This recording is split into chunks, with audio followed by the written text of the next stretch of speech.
Bonjour à tous, bonjour à toutes et à tous.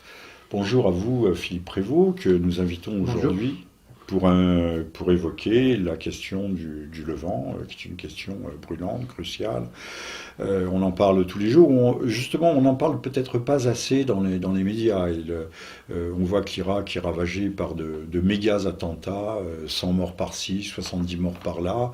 La tragédie d'Air Égypte, Escamote, tout ça, mais c'est l'arbre qui cache la forêt. Il y a aussi des combats fratricides entre rebelles en Syrie, dans la Ghouta orientale. Nous l'évoquerons peut-être tout à l'heure. Vous êtes un spécialiste, Philippe Prévost, vous êtes docteur ès lettres, vous êtes né en 1935. Vous n'êtes pas un spécialiste de la cause palestinienne, mais vous y êtes intéressé de très bonne heure. Et aujourd'hui, nous allons évoquer le centenaire, puisque c'est le centenaire des accords de Sykes-Picot. Alors, je vais dire ce qu'étaient ces accords, et je vais vous donner ensuite la parole. Vous avez publié un livre chez Éric Bonnier, qui est un ancien grand reporter, photographe du Figaro Magazine, entre autres, qui s'intitule « La France et la tragédie palestinienne, retour sur les accords de Sykes-Picot ». Alors, la Palestine est un des éléments de ces accords qui aujourd'hui, nous allons voir ça ensemble, ont été balayés par la nouvelle donne géopolitique ou géostratégique qui s'est abattue à partir de 1990, c'est-à-dire la chute de l'Empire soviétique s'est abattue sur, je parle de août 1990 et la crise irakienne qui s'est abattue sur le Proche-Orient. Alors, Philippe, à vous. Bien écoutez, effectivement, c'est le centenaire des accords Sykes-Picot, dit Sykes-Picot, et c'est donc une excellente occasion pour revenir sur cette affaire. Et se demander, qu'est-ce qu'étaient ces accords? Quels étaient ces accords? Qui étaient des accords secrets au départ. C'était des accords secrets, effectivement, des accords franco-anglais, et conclus en mai 1916, donc tout à fait, il y a exactement 100 ans. Et ces accords, je vais juste vous montrer une carte pour mettre les idées au clair, ces accords partageaient la Grande Syrie, qui était jusqu'alors une province turque, et qui était encore à l'époque... Ottomane, qui était encore à l'époque sous domination du sultan. Ils partageaient, dans l'espoir d'une victoire franco-anglaise, évidemment, la Grande Syrie en 5 parties.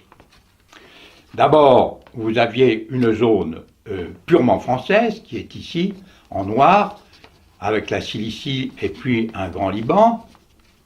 Vous aviez une zone purement anglaise autour de Bagdad.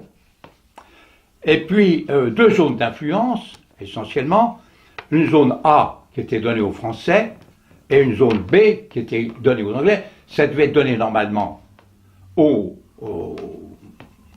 roi de la Mecque, au shérif de la Mecque. Le shérif Hussein. Mais les Anglais avaient dit aux Français, rassurez-vous, comme les Arabes ne sont pas capables d'administrer ça, c'est vous qui administrerez votre partie et nous qui administrerons la nôtre. Bon. Et puis il y avait une 5e partie, toute petite mais très importante, c'était les lieux saints. Jérusalem et les environs, qui devaient être internationalisés. C'est-à-dire, en fait, qui devaient dépendre, évidemment, d'un condominium franco-anglais. Donc, vous constatez que ces accords répartissent des zones d'influence. C'est un partage. Une zone d'influence française, une zone d'influence plus intéressante, d'ailleurs et plus riche, anglaise. Bon. C'est donc un accord de partage. C'est un accord de partage, qui n'est pas fait d'État à État, mais entre 2 hauts fonctionnaires, un militaire anglais... Mais qui représentait les gouvernements. Qui représentait le gouvernement, mais c'est assez... D'ailleurs, les accords ont été conclus, signés par Grey, qui était le secrétaire d'État aux Affaires étrangères anglais, et Cambon, qui était notre ambassadeur. On les appelle Sykes-Picot parce que c'est pour les dévaloriser, mais en réalité, ce sont les accords Grey-Cambon. Bon. Alors ces accords, il faut bien voir, ne prévoyaient pas du tout des déplacements de population, de remplacement de culture, de remplacement de langue, ni quoi que ce soit. C'est simplement un découpage de la province, de la grande province syrienne. Bien. Avec... à l'exception d'un petit territoire qui va ça va apparaître en 1917, après la déclaration Balfour. Car la déclaration Balfour 1919. Non, 17. 17. 2 novembre 1917. Pourquoi? Parce que les Anglais, à ce moment-là, ont besoin d'argent. Ah oui, Donc, le foyer national juif est créé en 19, la déclaration Non, Balfour. le foyer national juif est créé en 17 par la déclaration Balfour, et il va se mettre en place progressivement, évidemment, par la suite. Mais au départ, il faut voir que les Anglais ayant besoin d'argent vont faire la quête auprès des Américains. C'est même Balfour qui y va au printemps de 1917. Et les Américains ne lâchent l'argent que dans la mesure où ils obtiennent le foyer national juif. Alors, cette déclaration Balfour est sous forme d'une lettre adressée à Lord Rothschild. C'est ça, exactement. C'est une forme d'une lettre adressée à Lord Rothschild, une lettre qui va être considérée comme la loi et le prophète, alors qu'en réalité, c'est une lettre privée. Une lettre privée, certes, du secrétaire d'État au Foreign Office, Balfour, à Lord Rothschild. Et, comme l'a dit Arthur Koestler, avec cette lettre, vous comprenez, une nation a solennellement promis à une autre nation le pays d'une troisième nation. C'est-à-dire que l'Angleterre a promis à la nation sioniste, à la nation juive, le pays qui ne lui appartenait pas. Le pays, c'était la Palestine. C'est donc il n'y a aucun fondement moral, ni politique, ni juridique d'ailleurs, à ce transfert. Il faut bien voir que, en plus, très peu de temps après la déclaration Balfour, en janvier 1918, devant les Trade Unions, le Premier ministre anglais, Lloyd George, promet à un certain nombre de peuples, dont le peuple palestinien, son indépendance après la guerre. Ce qui est évidemment parfaitement contradictoire avec ce qui avait été fait. Mais à l'époque, on n'est pas avare de promesses. Les promesses débordaient de tous les côtés. Ça ne mange pas de soupe. Ça ne mange pas de pain, effectivement. Il n'y a pas de problème, on promet et on sait très bien qu'on ne tiendra jamais. Mais ça n'a pas, on croit que ça n'a pas d'importance alors que c'est à l'origine des drames actuels. En effet, Balfour lui-même a dit en 1919 dans un référendum, en Palestine, nous ne nous sommes même pas donné la peine de consulter les souhaits des habitants actuels du pays. Le sionisme, à tort ou à raison, est plus important que les 700 000 habitants de la région, bien qu'il ceux-ci représentent 95% de la population. 95%. C'est un bel exemple de démocratie, vous voyez, on n'en a rien à fiche des habitants. Hein. Alors, pour en arriver là, il y a eu d'abord une première conférence à San Remo, où on a retiré aux Palestiniens leurs droits politiques. C'est-à-dire qu'on s'est arrangé pour qu'ils n'aient pas le droit de vote. C'est quand même pas mal pour des démocrates. Et ensuite, en 1922, lorsque la Palestine a été attribuée officiellement par la Société des Nations à l'Angleterre, on le lui a donné avec mission de judaïser la Palestine. C'est-à-dire qu'on lui a donné pour mission de remplacer une population par une autre, de remplacer une culture par une autre, de remplacer une langue par une autre. C'est quand même pas mal pour des gens qui, soi-disant, parce que l'ADN avait été formé, n'oubliez pas, en vertu des 14 points de Wilson, et en particulier en vertu du droit des peuples à disposer de... C'est une politique de grand remplacement. C'est ça, exactement. Exactement. Changer une religion pour une autre, c'est un peu aussi ce que nous voyons actuellement. La laïcité étant la religion... C'est la laïcité à la française. Enfin, se substituer à toutes les autres religions. Après, il faut bien voir qu'évidemment ça ne s'est pas produit sans crise. Vous avez eu des révoltes en 1923 et surtout en 1929 et 1936, matées par la force d'ailleurs, car il faut oublier que seuls les Juifs étaient armés par les Anglais. Donc minoritaire. Par les Anglais. Par les Anglais, oui. Les Anglais ont joué un rôle ignoble dans toute cette affaire. Hein. Ah ben pas seulement là, d'ailleurs. Tantôt, bien sûr, ils favorisaient l'immigration juive, tantôt, ils la restreignaient. Ça dépendait des moments, quoi. Et surtout avant-guerre, parce qu'ils se sont aperçus qu'ils étaient en train de jeter les Juifs dans les bras des Allemands. Mais enfin, bon, tout ça, c'est... Après la guerre, l'ONU, qui a succédé à la SDN, a repris la même politique.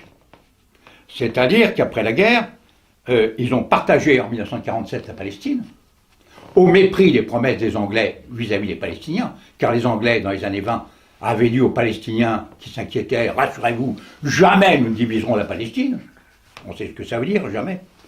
Et d'autre part, en 1948, on a reconnu l'indépendance d'un État juif, mais pas l'indépendance d'un État palestinien.